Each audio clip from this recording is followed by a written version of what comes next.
Bienvenidos una vez más a Un Día con Ángel aquí en Excelsior TV, donde, como usted ya sabe, no lo repito quizá por un acto mecánico, pero usted sabe que le rascamos a las cosas aquí y vamos más allá de la noticia para ver qué es lo que nos encontramos.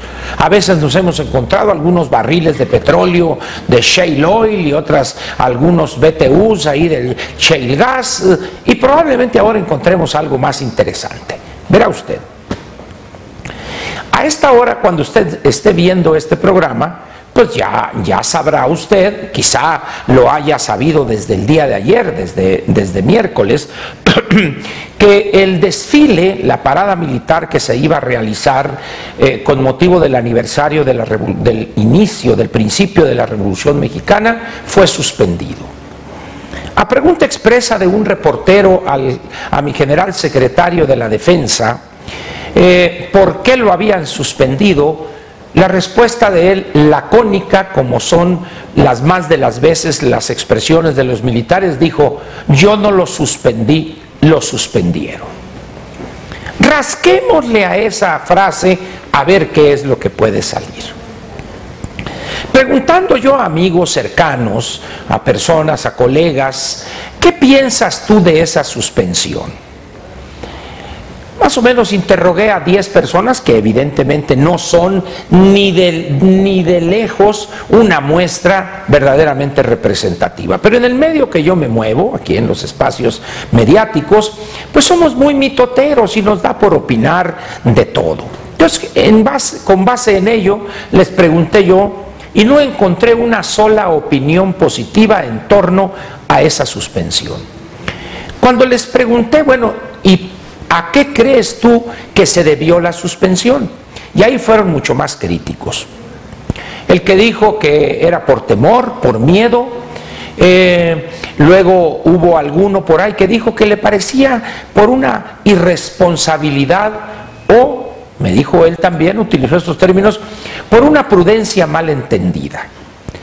Cuando les pedí que hicieran o resumieran ellos ¿qué iba a pensar la población o buena parte de la población? Todos coincidieron en que iban a pensar que el gobierno se había acalambrado. Como decimos en Sonora, que le había hecho futis, dice, ¿no? Eso me lleva a comentar con usted lo siguiente. El Estado como institución, esa cosa medio inasible, que no podemos tocarla, no podemos hablarla, pero que tiene presencia, que está constituida por instituciones, por la policía, el ejército, los tribunales, el país, por supuesto, un territorio, la población. Esa entidad, esa figura que fue creada hace siglos, se encarna o se concentra en determinadas coyunturas en el jefe de Estado, en una persona que es la que en un determinado momento y frente a un reto para el Estado como tal, él toma las decisiones. Yo he opinado que el país está hoy en esa coyuntura. Está precisamente enfrentando el Estado mexicano quizá el reto más grave y profundo que haya enfrentado en los últimos 50 años, desde los principios de los años 60 del siglo XX. El Estado, pues, al estar encarnado en una persona, no le es permitida a la persona, mostrar sentimiento alguno. Eso que lo deje para el ámbito privado. El jefe de un Estado, si ejerce realmente esa jefatura, no debe verse temeroso, indeciso, miedoso, diríamos en mi pueblo. Porque si él demuestra ese sentimiento a la población, puede generarse una crisis o un problema cuyos alcances no alcanzamos a medir. De tal manera, pues, que el jefe de Estado, y esto es válido para aquí, para la China popular, para el Reino Unido, Canadá, Estados Unidos, etcétera, en cualquier país con su jefe de Estado al frente, jamás debe permitir que sus sentimientos se trasluzcan, se vean, pues que la gente diga, míralo, está tembloroso, le está temblando la mano cuando está leyendo. Jamás. Jefe de Estado debe siempre mostrar seguridad, firmeza, claridad en el rumbo. ¿Por qué? Porque él encarna al Estado y encarna, por así decirlo, a la autoridad suprema por excelencia en un país. Los mexicanos ven en el jefe de Estado esa figura, si no totémica, pero sí figura importante para la gobernabilidad del país. De ahí que la ceremonia del grito nos cause un impacto profundo. Ver al jefe de Estado enarbolar la bandera y corear los vivas a México y pedir vivas a los héroes que nos dieron patria e independencia, eso tiene un gran impacto. Es el jefe de Estado en la plenitud del poder, firme, decidido, sereno. Uno con eso ve confianza en el futuro. Dice, vamos a rumbo, vamos a buen puerto. Ese que está ahí dando el grito es el que nos va a conducir en estas aguas turbulentas y olas procelosas casi de tsunami. Por eso, cuando el Estado mexicano decide suspender la parada militar de hoy, está enviando un mensaje perverso a la población. Hemos escuchado en las últimas semanas o meses, también el año pasado, pero más recientemente, estas palabras. Hay que actuar con prudencia, con tolerancia, con cautela e inteligencia. Nadie dice lo contrario. Sin embargo, en las condiciones en que lo dicen esas autoridades, que son gobierno algunas de ellas, uno debe preguntarse, ¿qué tanta cautela debe haber para que ese gobierno sea en verdad un gobierno cauto? ¿Qué tanta tolerancia debe haber para que en verdad ese mismo gobierno sea tolerante?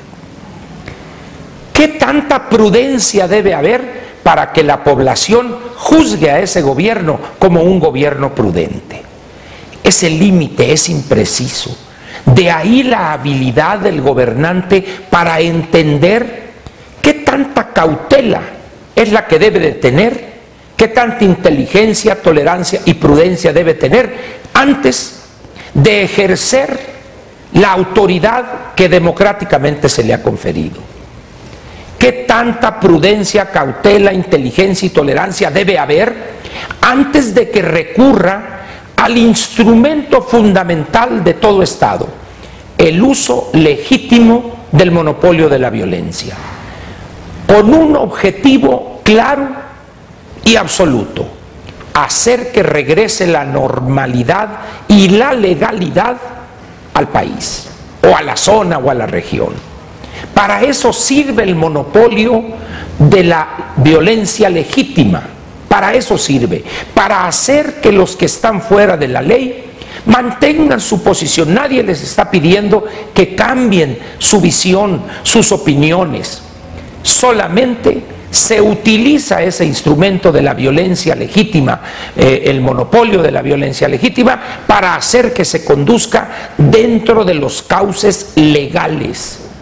Porque no hacerlo implica que daña derechos de terceros. Y esos terceros indefensos, que no son violentos, que no utilizan la fuerza física y la turbamulta en esa valentía propia de cobardes en el anonimato, el ciudadano está indefenso y ve que el Estado, cuya obligación fundamental es proporcionarle la seguridad en su integridad física y en su patrimonio, se está dedicando a ser cauto, prudente, tolerante e inteligente.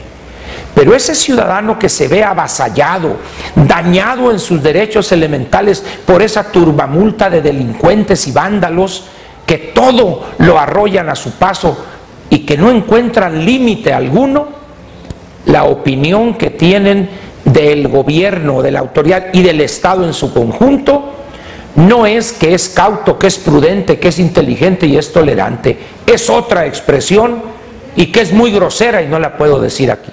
Pero usted sabe cuál es. El hecho, pues, de haber suspendido la parada militar tiene también otros efectos. Imagine usted a los militares, a los integrantes del ejército mexicano, ¿qué van a sentir en su honor, en su entrega a las mejores causas del pueblo mexicano, que arriesgan todos los días la vida para mantener la estabilidad y la seguridad nacional? ¿Qué van a pensar de ese Estado que cancela una ceremonia que para ellos es importante? No olvidemos que el ejército mexicano es el que surge de la Revolución Mexicana. Por eso las decisiones de los jefes de Estado no deben estar marcadas por el temor, mucho menos por el pánico. Y la cautela y la prudencia y la tolerancia deben de ser muy bien dosificadas. Siempre en la dosis necesaria y suficiente, pero no pasarse de ahí. Porque cuando se rebasan esos límites, en ese momento el Estado deja de ejercer las obligaciones que para con los ciudadanos y la población en general tiene. ¿Qué le dejo a usted de este comentario? Que a muchos les podrá parecer quizá fuera de lugar. Yo creo que las consecuencias de una actuación así solo abonan en favor de los vándalos, de los delincuentes, de la inestabilidad en el país, en amplias regiones como son Michoacán, Guerrero y Oaxaca. Les da alientos para seguir en su trabajo, porque prácticamente a eso se dedican, para crear inestabilidad en el país. Por eso termino diciéndole a usted, hay que ser tolerantes, cautos, prudentes e inteligentes, pero no rebasar el nivel, porque si lo rebasamos no nos van a decir cautos, tolerantes, inteligentes y prudentes, nos van a decir algo muy feo. Le agradezco su atención aquí en Un Día con Ángel en Excelsior TV y lo espero mañana viernes, que cierra la semana, cuando el INEGI dará a conocer las cifras del PIB para el tercer trimestre del año. Muchas gracias y muy buenas noches. Te invitamos a seguir cuestionando la información con los siguientes videos.